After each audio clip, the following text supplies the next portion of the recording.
Hey Void, how you doing? So, well, this one's technically an A, though it really wasn't intended to be watched as part of my A go-round, but it kind of worked out. Now, I don't know if any of you play dating sims. I don't often, and this isn't about me playing dating sims. My partner, she had never played one. So when we were at the GameStop, she arbitrarily grabbed one that seemed to have like more of a mystery element to it for the Switch called Amnesia, and proceeded to play it. And she was not prepared for what she got, as it took some strange turns. This one is divided up into essentially there's 4 different guys you could be involved with, and essentially you pick one and you kind of run through their route. So it's not like it doesn't crisscross in between them nearly as much.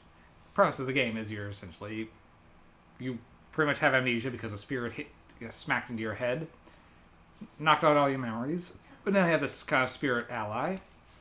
But he's pretty much told you, don't let anyone know that you could do this, because they might put you to the hospital, and you need stimulation in order to get your memories back. So you have to kind of try to fool everyone into thinking you remember things as you meet your boyfriend for the route and try to make things work out. And the first one she chose was relatively normal, but the guy was a little odd. And then he got progressively weirder, involving her character being killed several times in various manners. It was almost a la Higurashi. So, it got stranger and stranger, and one of the routes when your character is locked in a cage by their boyfriend to protect you and you're being kept like a pet dog, something has gone awry. So, but she really enjoyed the what the fuckness of the game. So when I was perusing, doing a kind of a big anime order, I came across an anime adaptation. And I was wondering how the heck they were going to swing, because I was watching this game over her shoulder quite a bit. So, the game takes that same kind of premise, but rather than having you go through like one loop after another, the character actually seems to remember things in between the loops, so she'll go until she gets killed and then wake up in a different loop. So, the core of which is kind of involved in the game kind of had that aspect too of one character you keep bumping into and wonder if you remembered him this time. Well, this one, she kind of does. So, it keeps that same kind of aspect. All the main boyfriends are there and they're just as odd.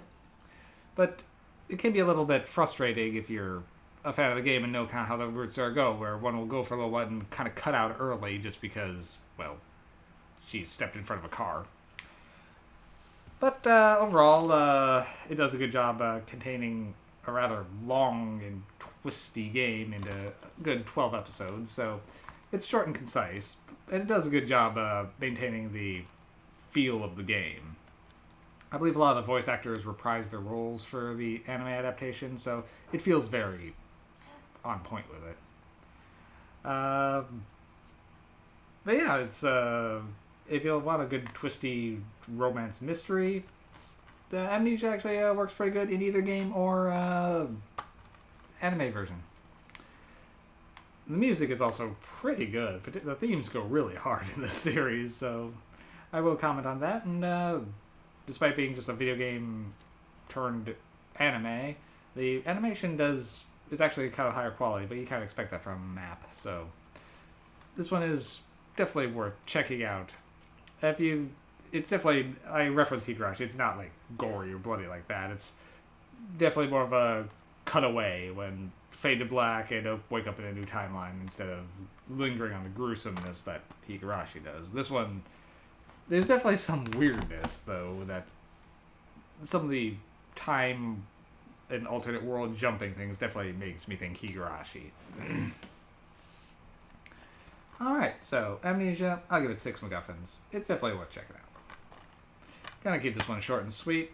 Series are always kind of tough to go into, so we'll just call it there. Alright, take care, everybody.